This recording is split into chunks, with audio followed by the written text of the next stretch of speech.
Que a paz e uma bênção divina acompanhem o dia e a semana de cada pessoa que nos ouve. Pensem por um instante na descoberta de um inário oficial, sabe, de uma nação muito antiga. A gente logo imagina algo super grandioso, né? Exato. A expectativa natural seria abrir essas páginas e encontrar apenas canções de vitória, uma alegria inabalável, aquela vitrine de perfeição moral. Mas e se a realidade for completamente o oposto? É aí que a história muda de figura. Pois é. E se o inário mais famoso da história humana dedicar quase 1/3 de suas páginas para reclamar, chorar, expressar um medo paralisante e até mesmo acusar o divino de abandono, hoje a nossa exploração toma um rumo bem visceral. Vamos mergulhar nas páginas do Livro dos Salmos, ou Saltério. E olha, é um terreno incrivelmente rico. Para guiar essa nossa análise de hoje, trouxemos uma base muito sólida. Nós vamos usar notas de estudo histórico-culturais e também o aprofundado comentário bíblico de Ellen P. Ross. O objetivo hoje não é ler esses textos como se fossem apenas poemas antigos e poerentos, sabe, flutuando em uma redoma de vidro. Sim, com certeza. A missão deste nosso mergulho profundo é justamente desconstruir essa ideia superficial que muita gente tem sobre esse texto. Queremos revelar uma obra arquitetônica complexa, cheia de emoção humana crua, instruções musicais que exigiram muito trabalho para serem decifradas e uma teologia profunda que, no fim das contas, moldou a forma como gerações processam a dor e a esperança. Certo? Vamos desempacotar isso. Bom, para começarmos a entender de onde vem toda essa complexidade, a gente precisa voltar no tempo e olhar para a própria identidade do livro. Quem estava escrevendo essas palavras e como elas foram parar juntas. A própria origem do nome já carrega um contraste bem fascinante. Como assim? O título que usamos em português, Salmos, ele deriva da palavra grega psalmoi. Na antiguidade, quando estudiosos traduziram os textos hebraicos para o grego, eles escolheram esse termo porque ele é, na verdade, uma palavra técnica. Ah, um termo musical. Exato. Ele enfatiza a música que é acompanhada por instrumentos de corda. É quase como chamar o livro de As Canções de Harpa, tipo isso. Mas no hebraico original o nome é outro, não é? E aí mora uma ironia fantástica, na minha opinião. Totalmente. No original hebraico, a coleção é chamada de Tehillim, que se traduz literalmente como louvores. É uma contradição que salta aos olhos, né? Chama-se louvores, mas qualquer pessoa que lê o texto com atenção percebe que o livro está encharcado de lamentos. Há muita angústia, desespero, pessoas dizendo que estão afundando na lama ou cercadas por inimigos. Como um livro cheio de lamentos ganha o título oficial de louvores? É uma ótima pergunta. O título Tehillim aponta para a trajetória, não necessariamente para o ponto de partida. Nas fontes que analisamos, fica claro que a estrutura mental de quem compilou a obra via o louvor como destino final de toda oração. A jornada pode até começar no fundo de uma caverna escura, sabe? Mas o objetivo é que ela culmine na adoração pública. E quem fazia essa jornada não era apenas uma pessoa. Existe um equívoco popular muito forte de que o rei Davi sentou debaixo de uma árvore com uma harpa e escreveu o livro inteiro de uma vez só. Nossa, sim! É a imagem clássica que aparece em qualquer ilustração histórica infantil. Davi é o autor mais proeminente, sem dúvida alguma. No texto hebraico padrão, 73 salmos são atribuídos diretamente a ele. Mas a autoria é vastamente diversificada. Há um salmo atribuído a Moisés, o Salmo 90, que reflete bem a vida nômade no deserto. Caramba, de Moisés! Isso é muito antigo. Sim, bem antigo. E temos escritos do rei Salomão. Temos poemas de Asaf e dos filhos de Corá, que eram como as guildas profissionais de músicos do Templo de Jerusalém. Se a gente olhar para a linha do tempo, a escrita abrangeu quase 1000 anos, desde a época de Moisés até o período após o exílio na Babilônia. Dá para comparar o Saltério a uma daquelas playlists colaborativas multigeracionais? Tipo as que a gente faz hoje? Pensemos numa lista de músicas onde diferentes pessoas vão editando, adicionando faixas, organizando a ordem das músicas ao longo de séculos, tudo com o propósito de criar a trilha sonora perfeita para a liturgia de uma nação inteira. Mas aqui eu preciso fazer um questionamento. Claro, manda. Em muitos desses poemas, há uma linha de texto no topo, como Salmo de Davi quando fugia de seu filho Absalão. Se essa compilação levou 1000 anos para ficar pronta, qual é a chance desses títulos serem realmente autênticos? Não poderiam ser apenas notas de rodapé adicionadas por um editor medieval bem intencionado, tentando dar um contexto dramático para a música? Olha, essa dúvida dominou o meio acadêmico por muito tempo. No final do século XIX, era quase um consenso entre certos críticos literários de que esses cabeçalhos não tinham validade histórica e haviam sido inventados muito depois do fato. Mas a arqueologia do Antigo Oriente Próximo mudou o paradigma completamente. O grande ponto de virada foram descobertas como as tabuinhas de Haj Shamra. E o que são essas tabuinhas exatamente para o nosso público que não é especialista em arqueologia? Claro, na década de 1920, arqueólogos escavando na antiga cidade de Ugarit, na atual Síria, encontraram uma biblioteca inteira de tabuinhas de argila com textos poéticos e religiosos cananeus muito anteriores a muitos dos salmos. E sabe o que essas tabuinhas provaram? O quê? De um poema, era uma prática padrão na literatura daquela região milhares de anos atrás. Ah, então não era uma invenção recente. Exato, não era uma invenção tardia de editores. As evidências hoje dão muito suporte à antiguidade dessas inscrições no texto hebraico. O que transforma a leitura completamente, né? Não estamos lendo abstrações teológicas, estamos lendo um diário aberto. Quando o Salmo 51 traz a nota de que foi escrito após o profeta Natã confrontar Davi sobre o adultério com Batseba e o assassinato de Urias, o poema ganha um peso colossal. Nasceu de uma crise moral esmagadora, muito antes de ser adaptado para o coral do templo. Com certeza. O mesmo vale para o Salmo 3, escrito durante um golpe de Estado quando Davi fugia para salvar a própria vida. E o fato de essa playlist, como foi muito bem descrita, carregar tanto peso histórico, nos leva a um segundo ponto crucial. Uma coleção curada ao longo de 900 anos não é apenas empilhada de qualquer jeito.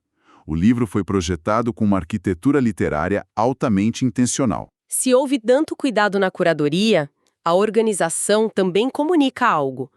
Como essa biblioteca inteira está estruturada? O texto hebraico divide os 150 poemas em 5 livros menores. O livro 1 vai até o Salmo 41, o livro 2 até o 72, o livro 3 vai até o 89, o livro 4 até o 106 e o livro 5 fecha a coleção indo até o 150. A análise literária aponta que essa divisão quíntupla não foi um acidente, mas uma imitação estrutural deliberada dos 5 livros da Torá, o Pentateuco de Moisés. Ah, como se fosse um reflexo. Isso! A ideia era criar um espelho, assim como Deus deu 5 livros de instrução para o povo responde a Deus com 5 livros de adoração. E para garantir que quem lesse percebesse essa divisão, os editores colocaram uma grande doxologia, uma exclamação de louvor formal no último verso de cada uma dessas seções. E o Salmo 150 funciona como o grande gran finale, com fogos de artifício para a obra inteira. Mas ouvindo sobre todo esse refinamento arquitetônico, me surge um problema óbvio para nós que vivemos hoje. Se estamos lidando com um trabalho de gênio na poesia hebraica antiga, quem lê isso traduzido para o português não está perdendo o principal. Quer dizer, a força poética costuma morrer quando a rima e a métrica sonora não podem ser traduzidas. A beleza não se perde. É o que aconteceria se a poesia hebraica funcionasse como a poesia ocidental clássica, que se apoia fortemente no som, como na rima de palavras finais. Mas a mecânica do Antigo Oriente Próximo é bem diferente. A genialidade aqui é que a poesia hebraica não rima sons, ela rima ideias. O mecanismo técnico que os estudiosos usam para descrever isso é o paralelismo. Aqui é que a coisa fica realmente interessante. Como se rima uma ideia na prática? Bom, um verso bíblico geralmente é composto de 2 metades que dialogam entre si. O sentido da poesia está na relação lógica entre a primeira e a segunda linha. Nossas fontes detalham 3 tipos principais. O primeiro é o paralelismo sinônimo. Sinônimo de igualdade. Isso, é quando a segunda linha repete a ideia da primeira, mas usa palavras ligeiramente diferentes para dar mais peso. Pensemos no Salmo 114. Quando Israel saiu do Egito, a casa de Jacó, do meio de um povo de língua estranha. É a mesma afirmação estruturada de duas formas. Certo, funciona como um eco. A primeira linha lança o peso, a segunda consolida a ideia. Exatamente.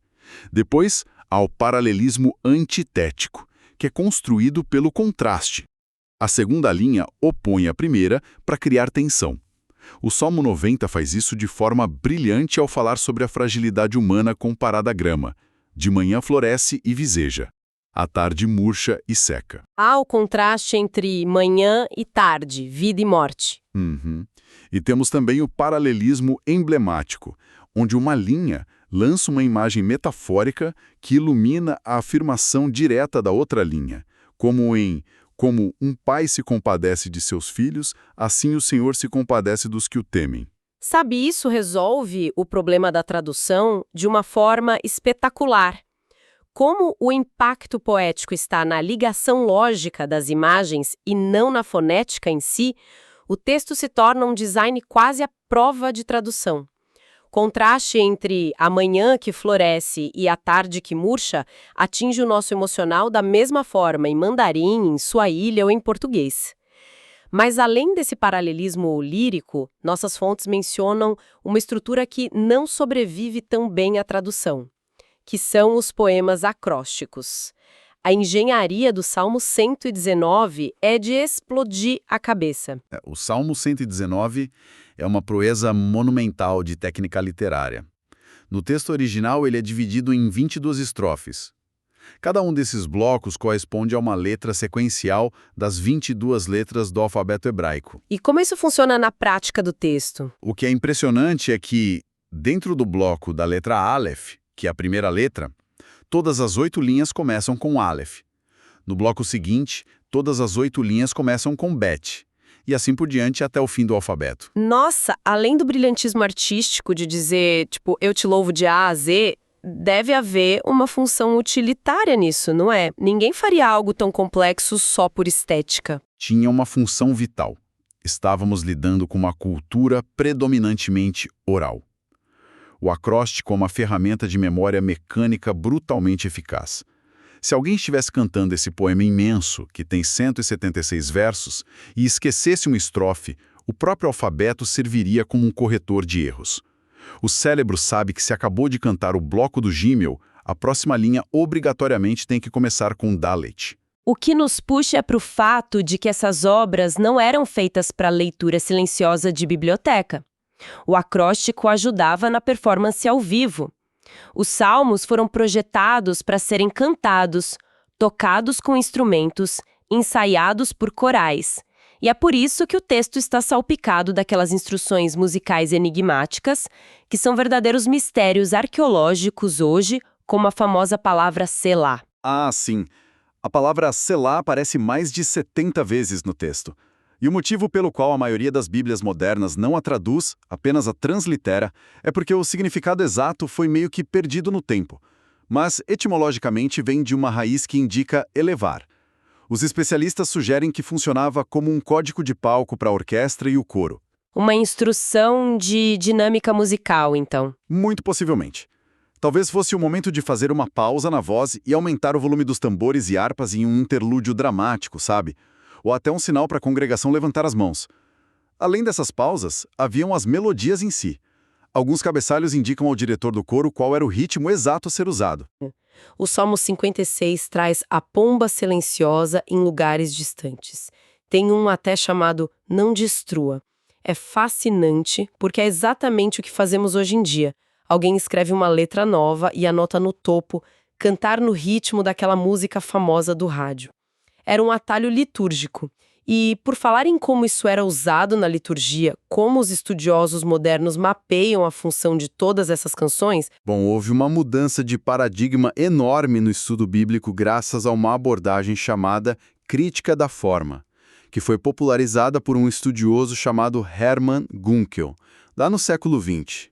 O grande insight dele e de seus sucessores foi explicar que, por muito tempo, as pessoas liam os salmos como se fossem anotações isoladas do diário de um indivíduo. A crítica da forma mudou a lente. Ela mostrou que esses textos eram os roteiros padronizados de rituais públicos. Roteiros que serviam a propósitos específicos na vida comunitária de Israel. Exato.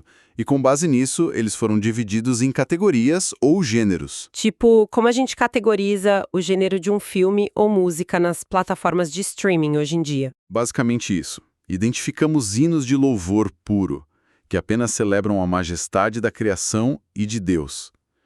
Temos os salmos de ação de graças, que eram cantados após uma oração ser respondida ou uma colheita bem-sucedida.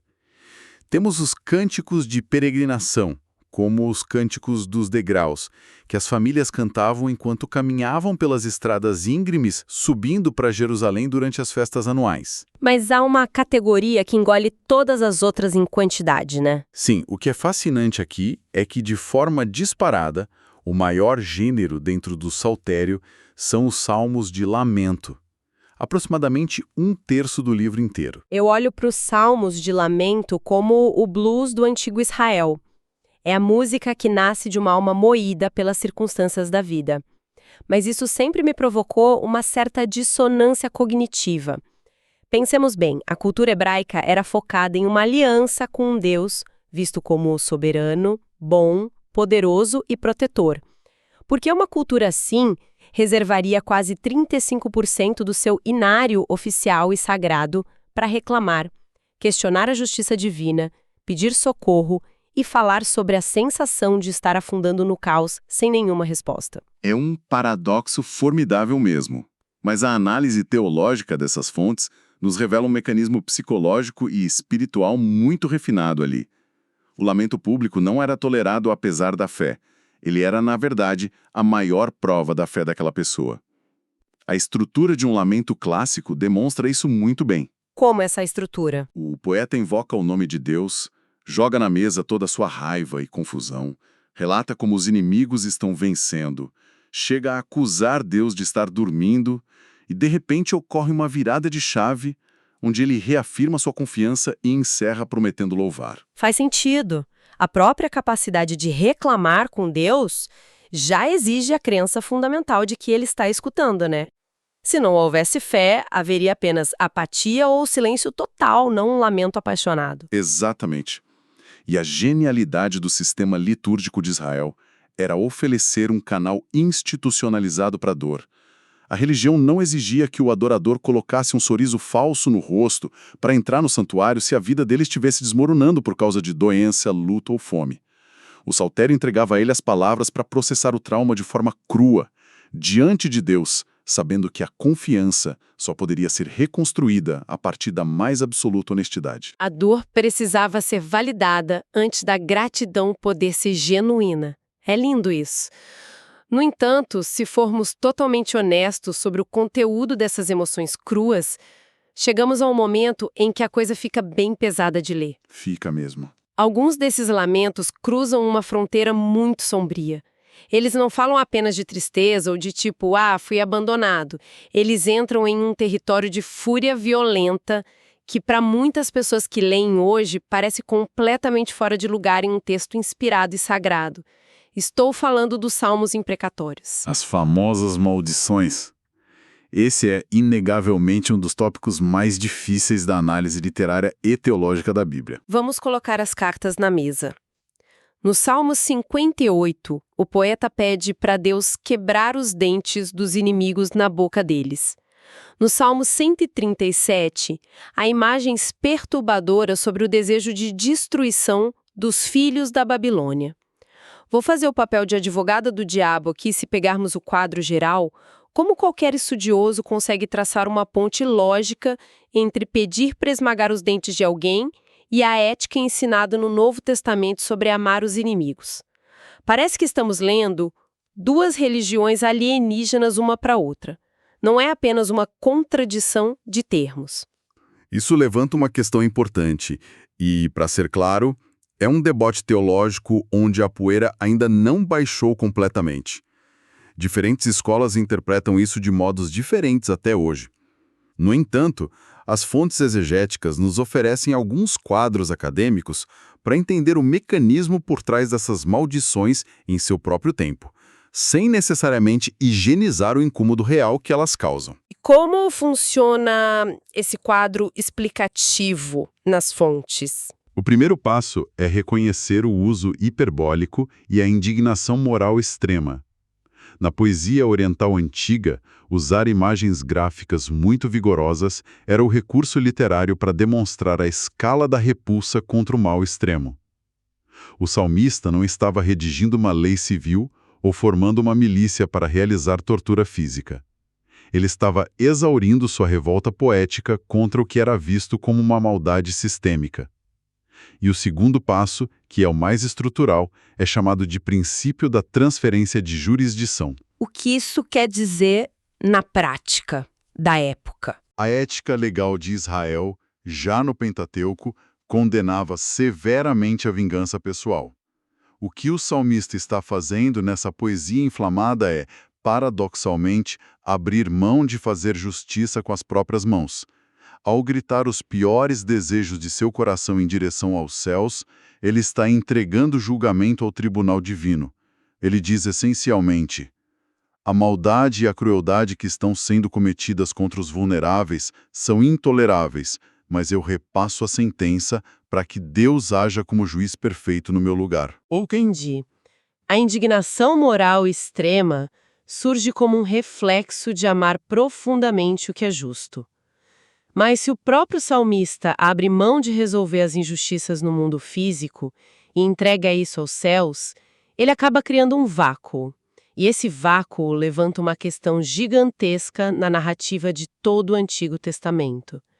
Se a justiça humana sempre falha e os reis terrenos são corruptos ou limitados, de onde virá a solução real para o mundo? Esse beco sem saída nos conduz diretamente à esperança dos salmos messiânicos, certo? O efeito é exatamente isso. A teologia do saltério não estaciona na vingança terrena nem na tristeza do exílio. O foco sofre uma expansão astronômica em direção a um rei ideal futuro, que finalmente vai consertar o que a corrupção humana quebrou.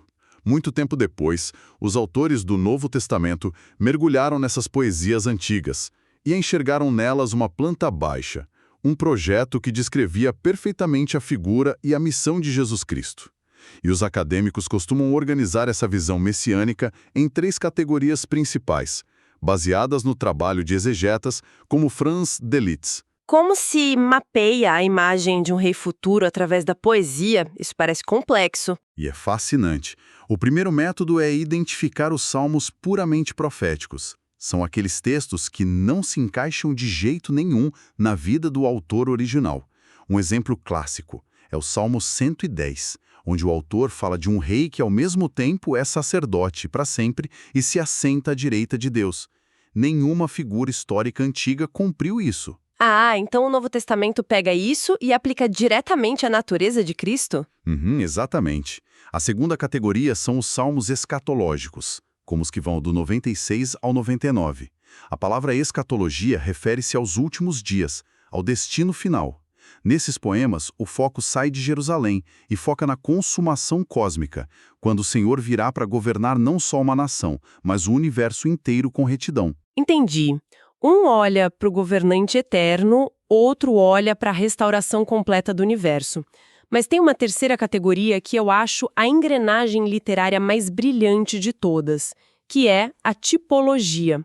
Como essa mecânica de tipo funciona na prática? A tipologia bíblica funciona como um padrão fractal histórico. Um salmo tipológico ocorre quando o escritor humano, digamos Davi, descreve uma traição, uma dor ou uma exaltação que ele realmente viveu no seu próprio contexto histórico imediato. Não era uma previsão mágica para ele. Mas o padrão dessa experiência humana servia como um tipo, uma espécie de molde antecipado, desenhado pela providência. Séculos depois, aquele exato padrão de traição ou sofrimento seria reproduzido em uma escala muito maior e definitiva na vida do Messias. Fica muito nítido em momentos como quando o poema menciona que repartiram minhas roupas, ou meu próprio amigo íntimo levantou o calcanhar contra mim. O poeta estava apenas escrevendo seu diário de dor no passado, mas acabou fornecendo a linguagem exata e o roteiro histórico que se encaixaria nos últimos dias da vida de Jesus. Exatamente. Então, o que tudo isso significa para nós, conectando todas essas peças do quebra-cabeça? Percorremos o caminho das instruções musicais antigas, da poesia em bloco para a memória oral, dos gritos de fúria até a esperança de um rei cósmico. Bom, se conectarmos isso ao quadro geral da experiência de quem ouve hoje, a genialidade do livro dos Salmos é atuar como o espelho mais nítido da condição humana em toda a literatura clássica. O saltério é a prova de que o acesso ao divino não requer a eliminação de quem nós somos de verdade. Ele recusa a ideia de que a jornada espiritual deve ser asséptica ou isenta de dor. Ele oferece à humanidade uma linguagem abrangente, resistente e super autêntica, capaz de vocalizar desde as trevas mais assustadoras da depressão até a alegria mais explosiva que se possa imaginar. E entrega tudo isso por meio de uma arquitetura poética de tirar o fôlego. O que nos deixa com um pensamento final muito provocativo, acho que para todos nós. A genialidade desses autores antigos foi usar imagens do mundo cotidiano deles para explicar o invisível. Eles olharam para o trabalho do dia a dia e escreveram metáforas lindas sobre pastores, ovelhas, campos, espadas, escudos e colheitas abundantes. Se uma nova geração de salmistas precisasse escrever sobre estabilidade, ansiedade e a busca pelo divino usando a linguagem do mundo moderno, quais imagens seriam usadas hoje? Será que as metáforas para instabilidade envolveriam servidores de internet caindo, a claustrofobia do trânsito urbano parado ou o isolamento frio da exploração espacial profunda? Vale a pena pensar em como o cenário da nossa própria rotina atual ainda pode ser o vocabulário para as nossas maiores perguntas. Deus abençoe todos os ouvintes.